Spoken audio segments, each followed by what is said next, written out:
Não adianta começar a história bem e depois agir por mal. Infelizmente, essa é uma tendência que até consideramos normal.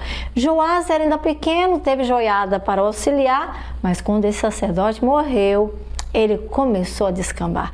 Este é o conteúdo do capítulo 24 que nós estudaremos hoje. Você é bem-vindo, meu querido. Alegria e gratidão porque você acredita na palavra do Senhor. Continue firme, compartilhe este conhecimento com outras pessoas e se inscreva no canal. Joás tinha 7 anos de idade quando o rei se tornou e 40 anos em Jerusalém. Aquele rei Joás reinou. A sua mãe era de Berseba, de Zíbia ela se chamava. Joás fez o que o Senhor aprova enquanto viveu o sacerdote Joiada. 2 mulheres para ele, Joiada escolheu, e muitos filhos e filhas ele também concebeu.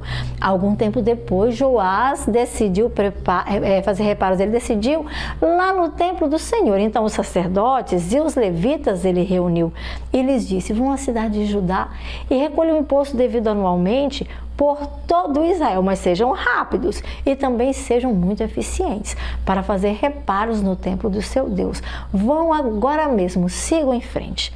Os levitas, porém, não agiram imediatamente. Por isso o rei convocou Joiada, o sumo sacerdote, e a ele perguntou: por que você não exigiu que os levitas trouxessem de Judá e de Jerusalém o imposto determinado por Moisés, servo do Senhor, e pela Assembleia de Israel, para que tenha abastança para todo o trabalho feito na tenda lá da Arca da Aliança? De fato, Atalia, aquela mulher ímpia, e os seus filhos tinham arrombado o templo de Deus e tinham até mesmo usado aqueles objetos que estavam lá, objetos que eram sagrados, para que os Baalins por eles fossem cultuados. Então, por ordem do rei, fizeram uma caixa e ela foi colocada do lado de fora do templo do Senhor. Foi colocada assim, bem no portão da entrada.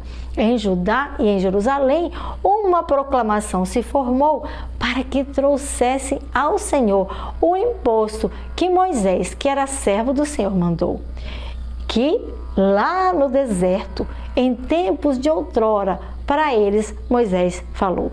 Todos os líderes e todo o povo trouxeram suas contribuições alegremente. Foram colocando-os na caixa até enchê-la totalmente. Sempre que a caixa aos supervisores do rei os levitas levavam, e esses viam que havia muita prata, o secretário real e o oficial do sumo sacerdote esvaziavam e de volta em seu lugar aquela caixa colocavam.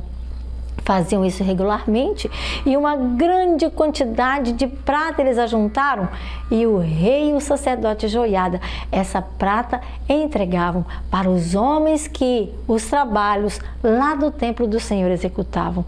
E eles contratavam operários, contratavam pedreiros, trabalhadores em ferro e em bronze, contratavam carpinteiros para que o templo do Senhor fosse assim reformado. E do trabalho eram diligentes aqueles homens encarregados.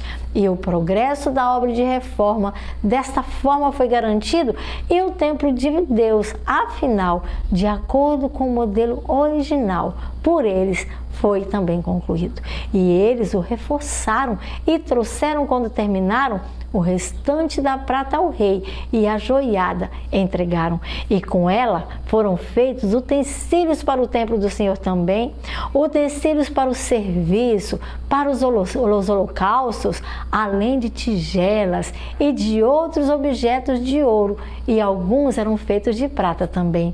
Enquanto Joiada viveu, holocaustos foram apresentados continuamente lá no templo do Senhor, onde ele, o Senhor, era adorado diariamente.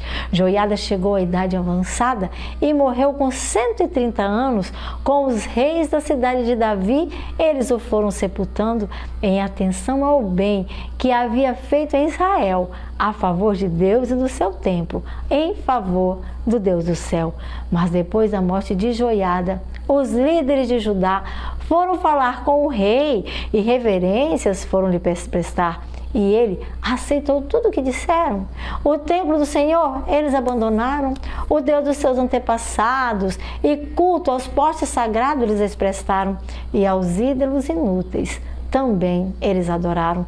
Por culpa deles, a ira de Deus veio sobre Judá e sobre Jerusalém, embora o Senhor tivesse enviado para eles profetas também, para trazê-los de volta para ele. E os profetas tivessem testemunhado contra eles, mas pelo povo eles não foram escutados. Então o Espírito de Deus apoderou-se de Zacarias, que era filho do sacerdote Joiada, e ele se colocou diante do povo e disse assim naquele dia: isso é o que diz o Senhor, portanto preste atenção, porque vocês desobedecem ao Senhor. Dessa forma vocês não prosperarão. Abandonaram o Senhor e abandonados por ele, vocês também serão. Mas contra ele alguns conspiraram e por ordem do rei, lá no pátio do templo do Senhor, até a morte o apedrejaram.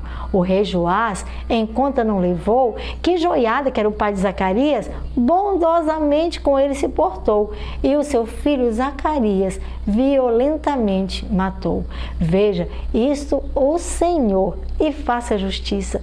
Zacarias, ao morrer, dessa forma exclamou.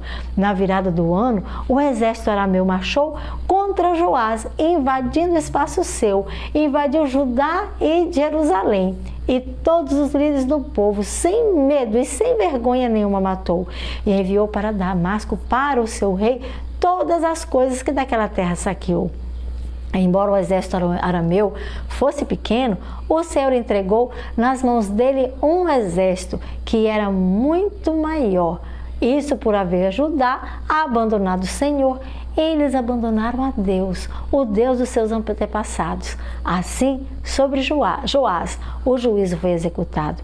E quando os arameus foram embora, Joás, seriamente ferido, foi deixado. Seus oficiais conspiraram contra ele, porque o filho do sacerdote Joiada, o Zacarias, ele tinha assassinado.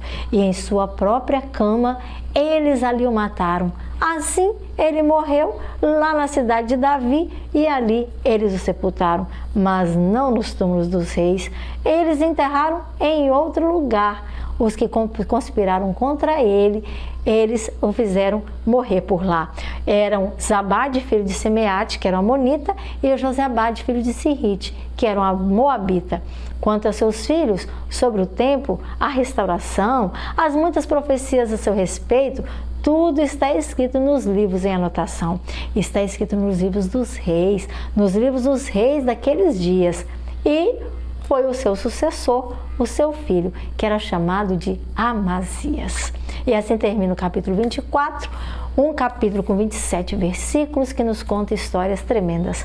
Um homem que não teve compaixão do seu semelhante, porque chamou a atenção, o orgulho dele estava tão grande, achava que era o rei mais especial de todos os tempos, e ele não conseguiu administrar o poder que tinha em mãos.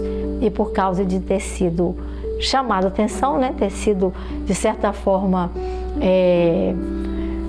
o profeta Zacarias não estava gostando, Deus havia mandado chamar a atenção daquele homem, ele então matou Zacarias. Que triste, né? E aí os juízos de Deus vieram sobre eles. Meus queridos, cuidado para não fazer justiça com suas próprias mãos, e muito cuidado ainda com o orgulho. Nada temos de nós mesmos. Se nós somos um pouquinho bonzinhos, é porque Deus tem misericórdia de nós, é porque o Espírito Santo habita em nós. Então, seja simples e deixe Deus habitar na sua vida, se preparando para a volta de Jesus. Que Deus te abençoe. Até amanhã.